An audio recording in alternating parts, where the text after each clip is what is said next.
Hello and welcome back to the Fantasy Playmakers. What's up, guys? I'm coming back to you guys with another division breakdown. Today it's going to be the NFC West, and in my opinion, this is probably the most stacked division in terms of real life NFL and for fantasy. Every team has relevant players at basically every position, so I think this is going to be a really interesting video. If you guys are watching the video and are enjoying the content, please make sure you guys leave a like and subscribe to the channel. That really helps me out a lot. And then also, let me know your thoughts down below in the comment section, and I'll make sure to get back to you. Let's get started here with the Seattle Seahawks, and you got to start off with Russell Wilson, who right now is being picked as the 7th quarterback in drafts, and I think that's a pretty fair ranking.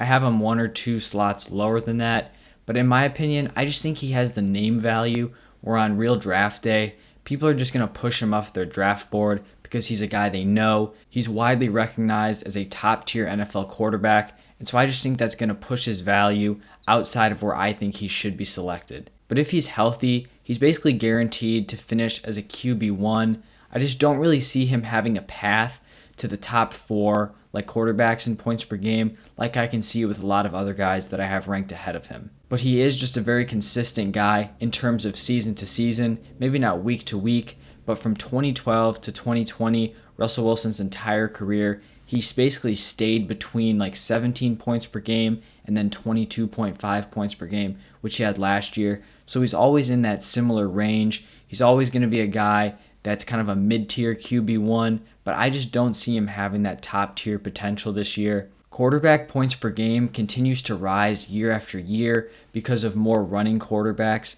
being implemented. But here in 2021, as more and more guys are getting those rush opportunities, it seems like the Seahawks are going to be trying to take some work off of Russell Wilson's shoulders, which obviously is not ideal for fantasy. I think he's going to throw the ball less. And I also think they're probably not going to want him to be taking all these hits. So I just don't see there's any way he has an increase in carries this year. So I feel like he's probably going to stay pretty close to what he did in 2020, which just doesn't give you the ceiling as guys like Justin Herbert, Lamar Jackson, Kyler, Josh Allen, Mahomes. It doesn't have the same ceiling as all those guys. But even if he does see a decrease in his pass attempts, I think this passing offense is still going to be solid, which is why the Seahawks' weapons are still very valuable this year. DK Metcalf is locked in as a wide receiver 1. I talked about him in my recent video where I compared him to Justin Jefferson, kind of broke down their previous years and then what I expect from them in 2021. And he's a guy I definitely like. He's going to be a wide receiver 1 if everyone stays healthy. And then another guy that I like from the Seahawks offense is Tyler Lockett. I think he honestly could be a pretty decent value pick. Right now he's being picked as wide receiver 22. I could actually even see that dropping just because he doesn't have a huge flashy name attached to him. But he did finish as the number 12 wide receiver in points per game for 2020. And obviously, the knock on Tyler Lockett is that his 2020 was just terribly inefficient, which is 100% true. I mean, he would go for like 3 receptions, 20 yards, then the next week, 13 receptions, 200 yards, and 3 touchdowns. You really just had no idea what you were getting from him. But when you look back at his entire season, he still produced. And I'll take that inconsistency if he's going to finish 10 spots ahead of where I'm drafting him. At tight end, I've talked about this in a couple videos. I really like Gerald Everett as a late round option. I think he finally has a chance to be the true number 1 tight end on a team. And he's going to have that opportunity in this explosive offense. And then moving on to the run game, I also really like Chris Carson this year. I think if he stays healthy, he's basically a lock to finish as a mid-tier running back too. It seems like basically every year you draft Chris Carson, he's going to overachieve, basically with the exception of last year because he dealt with those injuries. But they re-signed him, so he's going to be the running back 1 there. I think he's going to get the majority of the carries, and he showed a lot of improvement in the receiving game last year, which I think could really help him here in 2021. Let's move on to the Los Angeles Rams.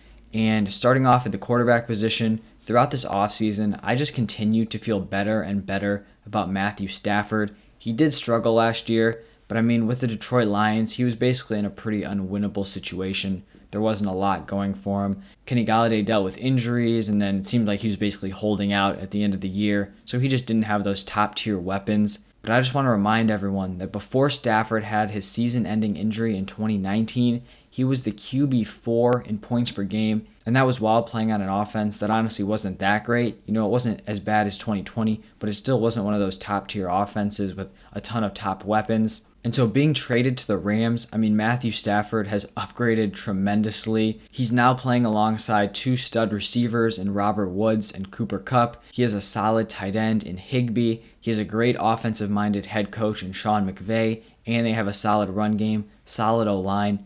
And I just want you guys to keep in mind that Sean McVay was able to make Goff look like a capable NFL quarterback, brought that team to the Super Bowl. So just imagine what he's going to be able to do with Matthew Stafford. Diving into Stafford's weapons, every year Robert Woods is basically a lock to finish as the wide receiver 2. He did it in 2018, 2019, and 2020, and it still seems like he's undervalued every year. And this year, it's only looking better for him with Stafford coming in. I wouldn't be surprised if he turned in a high-end wide receiver 2 season, or even potentially broke into that wide receiver 1 group. He's currently going as the wide receiver 19, which I think is definitely a value because you're basically picking him at his floor. If he does what he's done every other year, he'll finish as the wide receiver 19, but I think there's a lot of room for him to improve on that ranking. And then we have Kupp at wide receiver 23, which I think is also a pretty interesting ranking. I could honestly see both of these guys finishing as top 15 wide receivers this year with this improved offense. And then I'm also a big fan of Tyler Higbee this year. With Everett gone, he's going to be the number 1. And Stafford fed Hawkinson last year, so we know he's not afraid of passing to his tight ends.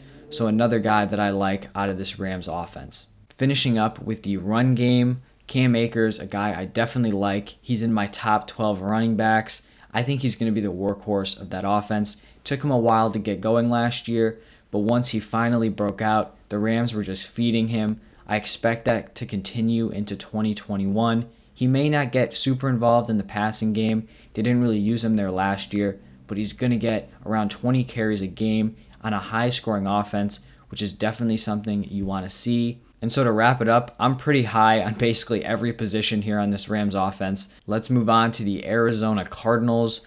And so right now, Kyler Murray is my QB2, and he's going 18 picks after Patrick Mahomes, which I think is pretty crazy. That's a round and a half. Kyler finished the season averaging 23.7 points per game, but he was on pace for that number to be much higher until he had his shoulder injury in week 11. And that shoulder injury really dropped the ceiling of Kyler Murray because it led to him rushing less. He only ran the ball double-digit times once in his last 7 games after he got that shoulder injury. Despite doing this 5 times in his first 9 games, you saw those rush attempts definitely fall off, which is a huge way that Kyler Murray gets his fantasy points. So if those aren't there, it definitely is just going to decrease his production overall. And so when I'm looking for value at the quarterback position this year, there are just a couple of guys that continue to stand out as values to me. They keep falling into positions where I'd be happy to draft them. And so those 4 guys right now, it's Kyler Murray, everything I just talked about, that rushing upside. He has improved weapons this year with A.J. Green and Rondale Moore coming in. And he's only going into his 3rd year, so he could still improve a lot. And then Lamar Jackson, crazy upside at the quarterback position. I think people are down on him because of his poor 2020. And then Tom Brady and Matthew Stafford are guys I like later in the draft. And I think they have a ton of potential despite being picked in the late single-digit rounds or even some of the double-digit rounds. Looking at Kyler's number 1 weapon, I expect DeAndre Hopkins to improve on his 2020 season, where he finished as wide receiver 8 in points per game. With a year of chemistry with Kyler, I really think Hopkins should be locked in as a high-end wide receiver 1, especially like I mentioned earlier with the new weapons coming in, I think can help take the pressure off of D-Hop. Cardinals signed A.J. Green and then drafted Rondale Moore. If you think A.J. Green has anything left in the tank, he's a guy you could take a late-round flyer on. I'm not sure how the Cardinals are going to use Rondale Moore. He's obviously a very talented player, but he needs to be in the right fit. They need to be trying to get him the ball out of the backfield, quick passes, screens, all that stuff. And so I just don't know if he's going to get enough volume as a rookie to be fantasy relevant, but I definitely like the player. There's not really anything here to talk about at the tight end position. I just don't think anyone out of that group is going to be fantasy relevant. At the running back position, I think Chase Edmonds is currently going too high. He's going as running back 27, and it doesn't really make sense to me because it seemed like before the Cardinals went out and signed James Conner. It seemed like Chase Edmonds was going kind of in the early 20s, so like 21, 22, 23. And then the way I see it, they bring in a guy who basically has ended the hopes of Chase Edmonds being the workhorse,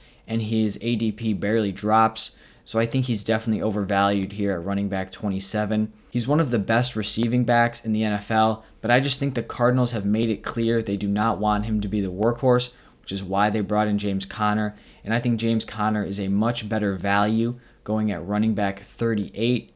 Conner has the opportunity to take the majority of the carries and get the red zone work in a high-scoring offense, which just isn't something you're going to find at his current ADP. All right, to finish up the NFC West, we've got to talk about the San Francisco 49ers. There's really a lot of confusion about their quarterback situation right now. I expect Jimmy G to be the starter, and I don't think he has much value if he is the guy. But if Trey Lance did take over, he's definitely a much more intriguing fantasy option just due to his crazy rushing ability. It likely wouldn't be as good for the 49ers weapons, but I mean for Trey Lance individually, I think he's a better option than Jimmy G. Right now, the top two wide receivers in that offense, Brandon Ayuk and Deebo Samuel, are both being picked as wide receiver 3s. Brandon Ayuk is a higher end wide receiver 3, and Deebo Samuel is a late wide receiver 3. But the thing is, it's just really unclear how this work is going to be split up between the two pass catchers. I would lean towards Ayuk being more involved, but both of them have shown the ability to have success with carries and quick plays to get the ball in their hands, but we just don't know which guy is going to get more of that work, which is really going to lead to more fantasy success. They also have to compete with George Kittle, who I think is their number one weapon on that team. He's a clear top 3 tight end, but he is pretty firmly behind Kelsey and Waller in my rankings. The 49ers running offense is one of the best in the league, but last year it was just very unpredictable in terms of fantasy. It's pretty rare when you have an offense that gets so many rush yards through their running backs, but they don't really have a top tier fantasy guy. It's just pretty strange. But when I'm looking at all the guys in their backfield, I really like Raheem Mostert as a mid-round running back. He's currently going as RB30. So that's 3 slots after Chase Edmonds, which I just think is crazy because Raheem Mostert has a legit shot to take over this backfield. And if he can stay healthy and claim that job, I mean, he would have unreal value just because of how efficient this rushing offense is. And another player from that backfield who's pretty interesting is Trey Sermon, who I think has an outside shot of being the RB1 in that offense. I would definitely say the 49ers backfield became much more appealing after Jeff Wilson went down with that torn meniscus. Obviously, it's not good that Jeff Wilson got injured, but just in terms of fantasy, it definitely cleared some things up in that backfield. All right, so that is going to wrap it up for all the teams in the NFC West. Definitely a stacked division for the NFL and for fantasy. If you guys enjoyed this video, please make sure you leave a like and subscribe. I would really appreciate it. And also let me know your thoughts down below. I'll get back to you. But thank you guys for watching and listening. I'll see you tomorrow.